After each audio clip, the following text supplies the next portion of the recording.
Bog svima, ja sam Mirjana i danas ćemo malo porazgovarati o trudnoći, naravno sa moje kineziološke strane, i o važnosti vježbanja u trudnoći, ali prije svega naravno o važnosti i zašto je joga jako dobra kao rekreacija u trudnoći, te kako se mogu trudnice uključiti kod nas u Medical Yoga centru.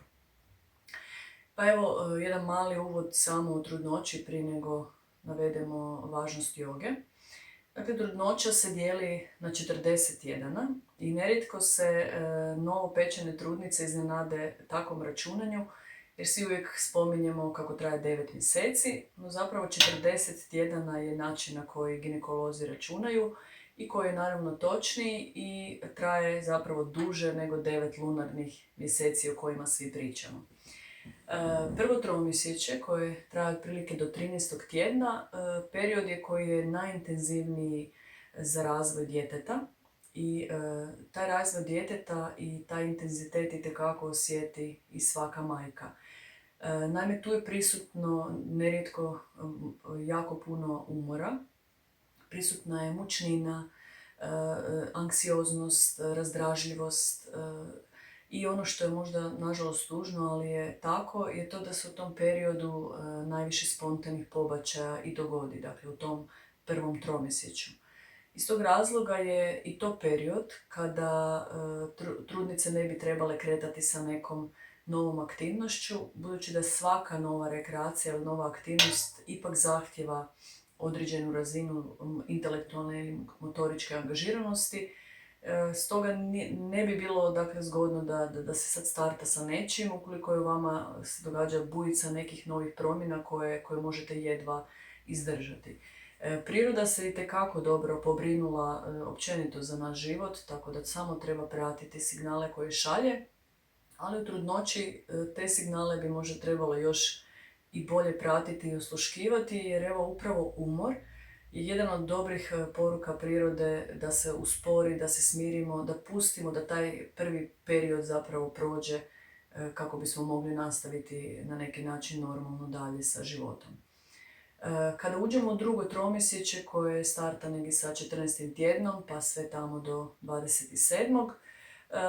To je zapravo period koji se nerijetko naziva i najmirnijim, najljepšim periodom trudnoće, jer su nekako te prve bujice iza nas i nerijetko nestaju i eventualne mučnine, smanjuje se umor i nekako trudnice zapravo u tom periodu sjaje i poletnije su i općenito mogu i krenuti sa nekom rekreacijom. Kada je riječ o rekreaciji općenito, važno je samo da je nešto što je sigurno za trudnicu, da nije ništa preintenzivno, preagresivno, prebrzo, jer njoj treba ipak na neki način uvijek umirivanja i periodi povezivanja trudnice sa djetetom, budući da svaka trudnica koja ne mora mirovati najčešće i radi do zadnjih trenutaka trudnoće, tako da je upravo taj period povezivanja sa djetetom i nekako svojih sat vremena važno da budu na miru i da budu kako treba. U tom periodu također treba jačati sve mišiće koji nam itekako kasnije trebaju, koji su potpora cijelom tijelu, koje će dobiti popriličan prirast težine u vrlo kratkom periodu.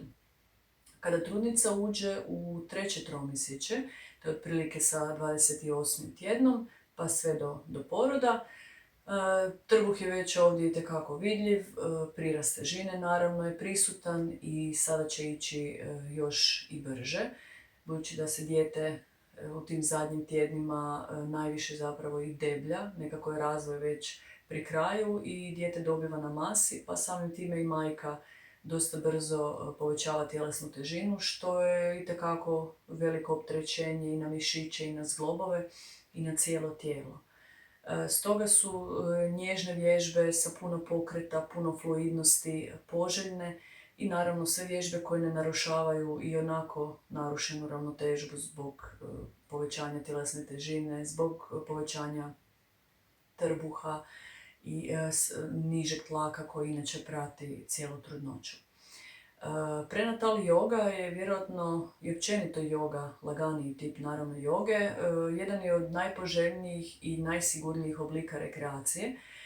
Prije svega već sama atmosfera i uvjeti u kojima se odvija joga su izvrstan preduvjet da se trudnica dobro osjeća i da sve skupa bude dobro, zato što dah je neizostavan dio joge i naravno svaka prostorija za vježbanje treba biti dobro provjetrena i stoga će se i sama trudnica osjećati ugodno već u dobro provjetrenoj prostoriji i u prostoriji koja ima i nježniju ambijentalnu glazbu u kojoj je prisutno nježno prigušeno svjetlo. Dakle, sve su to neki preduvjeti da će nešto biti mirno, opuštajuće i nježno.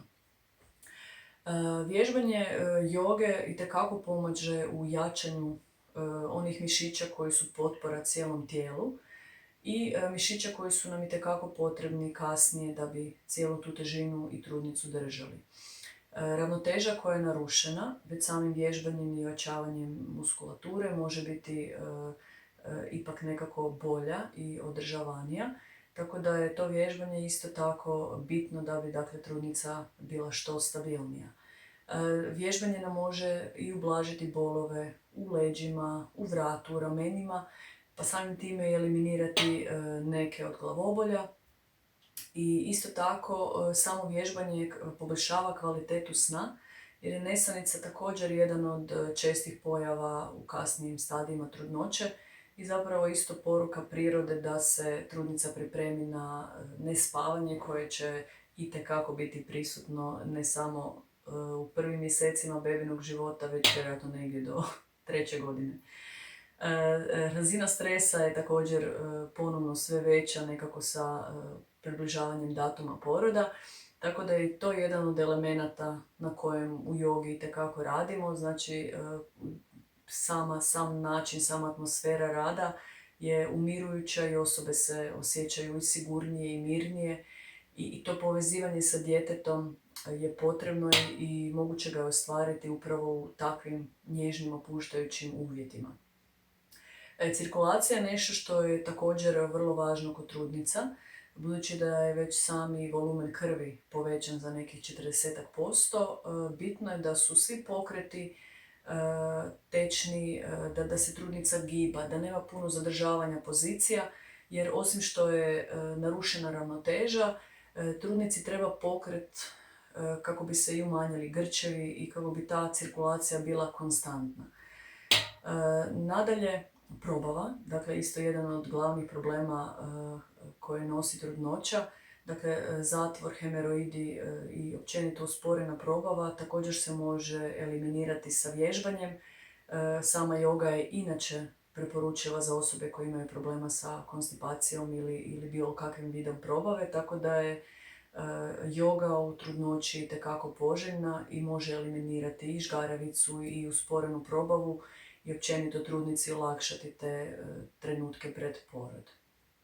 Mi u Medical Yoga centru nemamo posebnu prenatal grupu, i to iz razloga što je naš način rada itekako prilagodljiv i grupno vježbanje je maksimalno individualizirano koliko je moguće i na našim satovima inače imamo različit profil ljudi, dakle ljudi različite kondicije i zdravstvenog stanja, pa tako u jednoj grupi možete naći studenticu koja je dakle, potpuno zdrava, bez ikakvih fizičkih ograničenja. Isto tako nekog rekonvalescenta koji je došao nakon fizikalne terapije i nastavlja sa svojom, ajmo reći, terapijom putem regularne rekreacije. I isto tako na satu može biti bez problema i trudnica. Način rada je takav da naši voditelji pokažu vježbu u osnovnoj varijanti i samo kažu nastavite sami u svom ritmu disanja.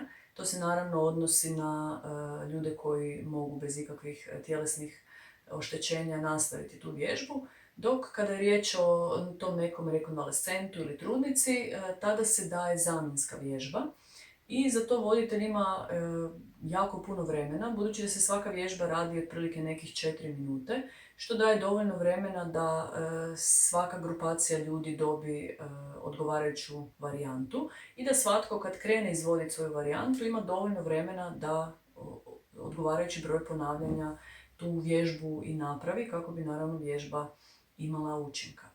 Tako da evo možemo reći da smo ponosni što već godinama u našem programu vježba nekih 10-ak trudnica. Mnoge od njih se javljaju i nakon trudnoće koja evo uspješno završi i vrate nam se kao redovni polaznici, što je evo nama dobar pozitivan feedback i dakle povratna informacija da radimo dobro to što radimo. Evo, do nekog idućeg videa, vježbajte, čuvajte se, budite veseli i pratite naše videe. Bok!